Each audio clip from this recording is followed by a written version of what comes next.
Hello दोस्तों, BPSC ने 71st की तैयारी व इंतजार करने वाले एस्पिरेंट के लिए खुशखबरी लाई है। बीपीएससी ने 71वीं संयुक्त प्रारंभिक परीक्षा के लिए नोटिफिकेशन निकाल दिया है। दोस्तों, मैं खुद एक एस्पिरेंट हूं और मुझे पता है कि किस तरह की तैयारी किया जाता है, क्योंकि मैंने 70 और 69 का मेंस दिया है। बीपीएससी से तैयारी करने के संबंध में जो भी डिटेल्स हो और यहाँ देख सकते हैं, मैं अपडेट डालता रहूँगा। अगर नए हैं तो चैनल को जरूर सब्सक्राइब कीजिएगा। चलिए इसको डिटेल्स देखते हैं कि इसमें कितना सीट है और क्या क्या है इसमें। तो सबसे पहले हम लोग देखते हैं कि 71st बीपीएससी संयुक्त प्रारंभिक परीक्षा और इसमें सीट है और विभाग है, संवर्ग है कि इसमें कितना सीट है वो हम लोग देखते हैं इसमें। तो दोस्तों, सबसे पहले हम लोग देखते हैं इसमें अनुमंडल पदाधिकारी व वरीय उप समाहर्ता, जो इस तरह से लोकल लैंग्वेज में एडीएम कहा जाता है, यानी डीएम के बाद दूसरा स्थान होता है जिला में। तो उनका यहाँ पे 100 सीट है कुल। इसमें 100 वैकेंसी है, जिसमें से 34 लेडीज़ के लिए, यानी जो 35% आरक्षण उसके लिए है। उसके बाद बात की जाए तो सभी विभाग में आप लोग वैकेंसी देख सकते हैं। आप लोग अच्छा से डिटेल से देखिएगा। सबसे अधिक वैकेंसी की बात की जाए तो यहाँ पर आप देख सकते हैं कि किस विभाग में है, मैं दिखाता हूँ। सबसे अधिक वैकेंसी आपका सहकारिता प्रसार और प्रसार पदाधिकारी विभाग में कितना है तो 502 वैकेंसी दोस्तों याद रखिएगा। और ये लेवल 7 का वैकेंसी है। तो और आगे देखते हैं दूसरे स्थान पर सबसे अधिक किस में है, तो आपका प्रखंड अल्पसंख्यक कल्याण पदाधिकारी का है जो 459 सीट है। और दोस्तों इसी में 36 आरक्षण महिलाओं के लिए जो आपका 35%, वो भी सब इसमें इंक्लूड है, नीचे में दिख रहा है। दोस्तों टोटल सीट की बात की जाए तो इसमें आपका 1171 सीट है, यानी पिछले बार की तरह तो नहीं है, लेकिन फिर भी अच्छा खासा सीट है। क्योंकि यह देखा गया है कि कई बार जैसे कि 69वीं में हो, 68वीं में हो, 300, 400 और 250 सीट आता था, लेकिन उससे तो बेहतर ही है। और दूसरा एक और यहाँ पर सारणी दिया हुआ है, जिसमें आपका वित्तीय प्रशासनिक पदाधिकारी एवं समकक्ष का पद है, जो लेवल 9 का पद है। और इसका जो फॉर्म भरने का क्राइटेरिया अलग है। और एक बात और मैं बता दूं, आपका इन सभी पदों में जो जिनको भी फॉर्म भरना हो वो सुनिश्चित कर ले कि उनका उम्र कम से कम 22 वर्ष हो गया हो, नहीं तो कम से कम 21 वर्ष तो हो ही गया हो। क्योंकि 21 वर्ष से कम का इसमें कोई भी वैकेंसी नहीं है, यानी 21 वर्ष से कम के अभ्यर्थी इसमें फॉर्म नहीं भर सकते हैं। याद रखिएगा, 21 वर्ष ऊपर के लिए ये सारा वैकेंसी है।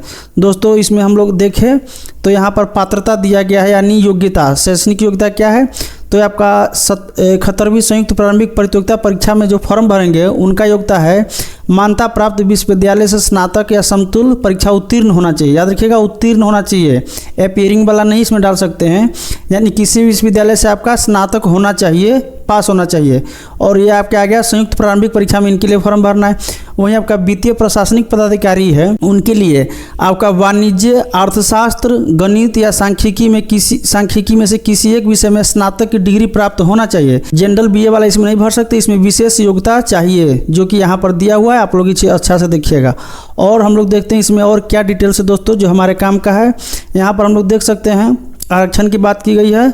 तो यहाँ पर जो अनुसूचित जाति, अनुसूचित जनजाति है, उन उम्मीदवारों के निम्न प्रमाण पत्र जमा करना होगा, जैसे जाति प्रमाण पत्र हो गए, स्थायी मूल निवास प्रमाण पत्र, ये भी आपको डालना होगा, ये सब डालना होगा। यहाँ पर सब कैटेगरी दिया हुआ है दोस्तों, ये सब आपको फॉर्म भरते समय काम आएगा। वहाँ पर डालना होता है कि आप किस कैटेगरी में, इसका कोड क्या है। आगे और देखते हैं कि और हमारे जो एस्पिरेंट्स उनके काम के क्या है, क्योंकि बहुत सारा डिटेल दिया हुआ है।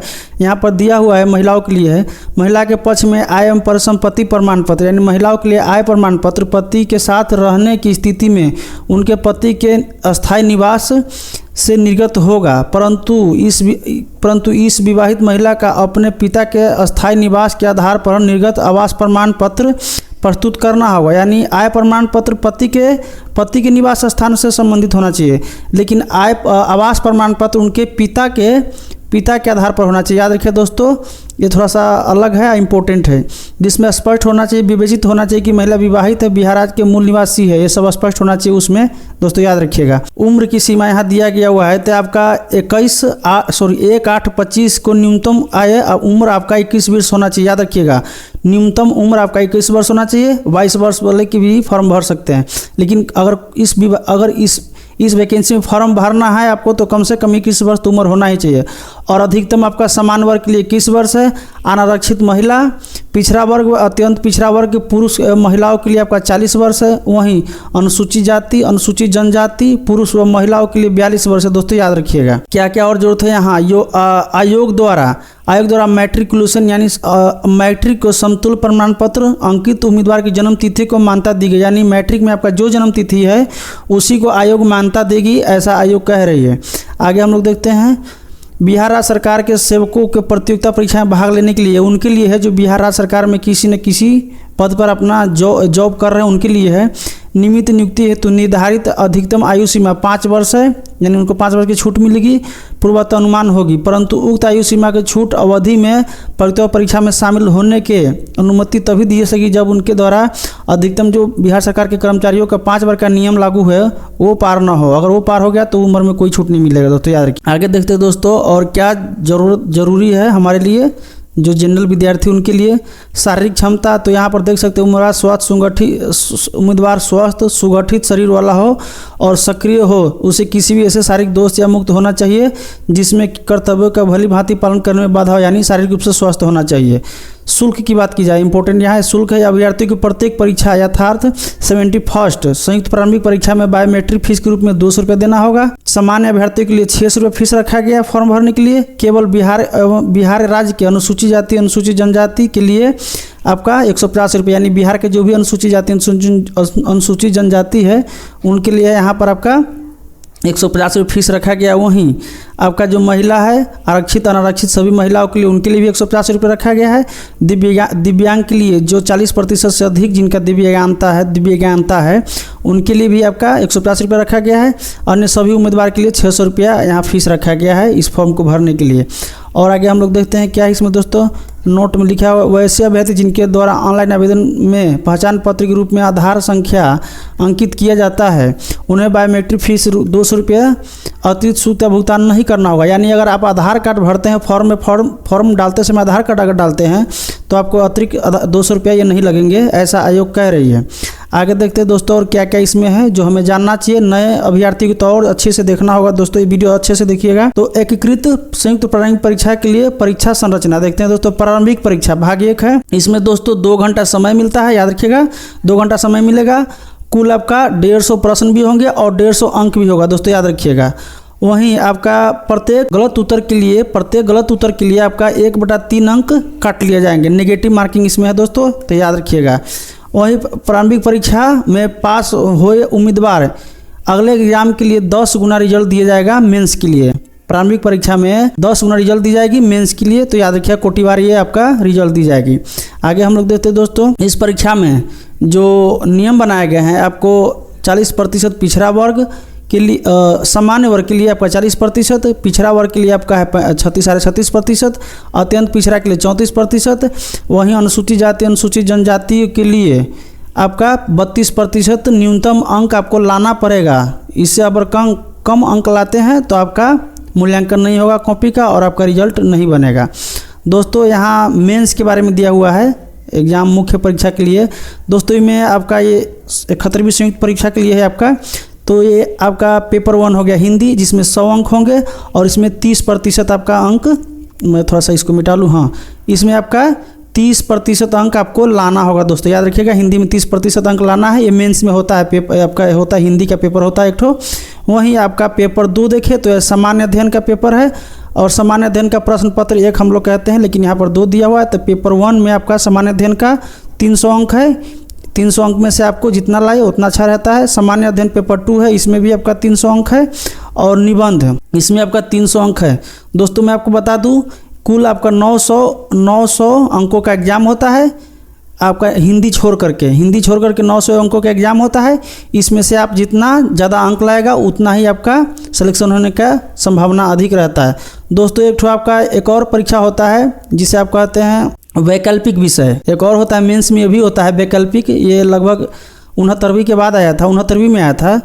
इसमें आपका 100 अंकों का क्वेश्चन होगा, 100 क्वेश्चन होंगे, 100 अंक ही होंगे और इसमें भी आपको पास होना अनिवार्य होता है दोस्तों, इसमें भी आपका पास होना अनिवार्य होता है और इस विषय को आप लोग वैकल्पिक ले सकते हैं। और याद रखिएगा ये सब एमसीक्यू टाइप में होता है। जो वैकल्पिक विषय होता है, वैकल्पिक विषय का एग्जाम होता है, ये एमसीक्यू टाइप में होता है, यानी विकल्प वाला होता है। 4 विकल्प में से एक विकल्प चुनना होता है, लिखित नहीं होता है, जबकि मेंस में होता है, याद रखिएगा दोस्तों। और ये सब विषय दिया हुआ है जो आप लोग वैकल्पिक विषय में चुन सकते हैं। टिप्पणी में प्रारंभिक प्रतियोगिता में सफल अभ्यर्थियों के मुख्य लिखित परीक्षा हेतु अलग से ऑनलाइन आवेदन पत्र भरवाया जाएगा। अलग से इसका फॉर्म भराता है दोस्तों। प्रश्न पत्र हिंदी अंग्रेजी दोनों भाषा में होंगे, ये भी कह रही है, यानी 2 भाषा में, तो ये तो समान सी बात है, सभी में होता है। का दिया हुआ है समान वर्ग के लिए 40% अंक लाना अनिवार्य होगा मेंस में भी। वहीं SC ST के लिए आपका 32% अंक लाना है मेंस में भी, ये उसी हिसाब से जिस तरह से प्रारंभिक परीक्षा में।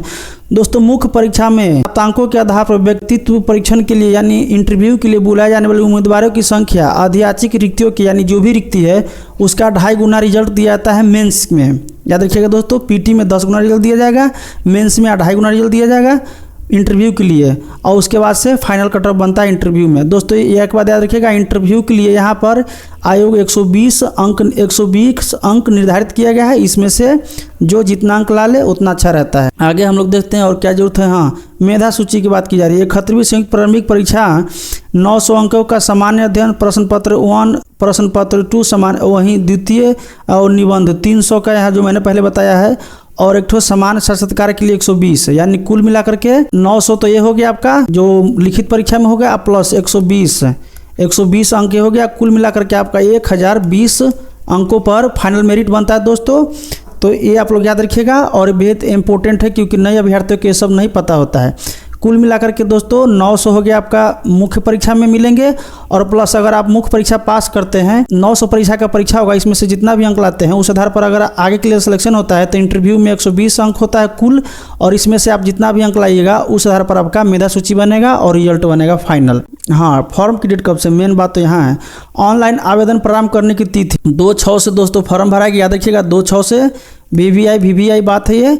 वहीं अंतिम तिथि आपका फॉर्म भरने का आपका है 30/6/2025। याद रखिएगा, ये भी महत्वपूर्ण है क्योंकि कई बार अभ्यर्थी लास्ट में फॉर्म भरने के चक्कर में या फिर छूट जाते हैं या फिर किसी टेक्निकल कारण का शिकार हो जाते हैं। और देखते हैं क्या क्या है दोस्तों। आपको इसमें डॉक्यूमेंट अपलोड करना होगा। प्रत्येक डॉक्यूमेंट आपका 100 KB से अधिक का नहीं होना चाहिए। बाकी सब आप लोग पढ़ लीजिएगा अपना अच्छा से, यानी डॉक्यूमेंट का साइज PDF में होना चाहिए और वो भी 100 KB का होना चाहिए।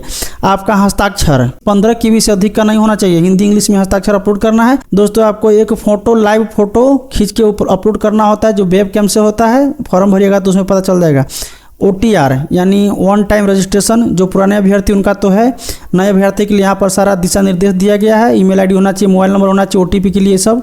तो ये सब आप लोग देख लीजिएगा अच्छे से। अगर आप लोग कहिएगा तो OTR कैसे होता है उसके लिए भी मैं एक वीडियो बना दूंगा। तो इसमें सारा इन्फॉर्मेशन दिया हुआ है।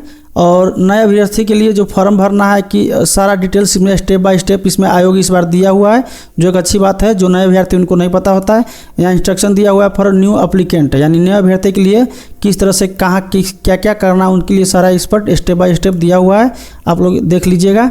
आगे हम लोग देखते हैं एप्लीकेशन फॉर्म कैंसिल करने के बाद कोई भी भुगतान वापस नहीं किया गया। अगर आप फॉर्म भरते हैं और पेमेंट भी कर देते हैं, फिर अगर आपको लगता है कि कुछ गड़बड़ है तो फॉर्म कैंसिल करते हैं तो आपका जो भुगतान किया हुआ पैसा वापस नहीं मिलेगा, याद रखिएगा। तो दोस्तों फॉर्म जैसे ही भरना शुरू होगा आप लोग फॉर्म भरिएगा। देर करने से हो सकता है सीटी आपको मनचाहा ना मिले, क्योंकि सीटी इधर उधर तो BPSC डालते ही है, उससे तो कोई मैटर है नहीं देर सवेर से।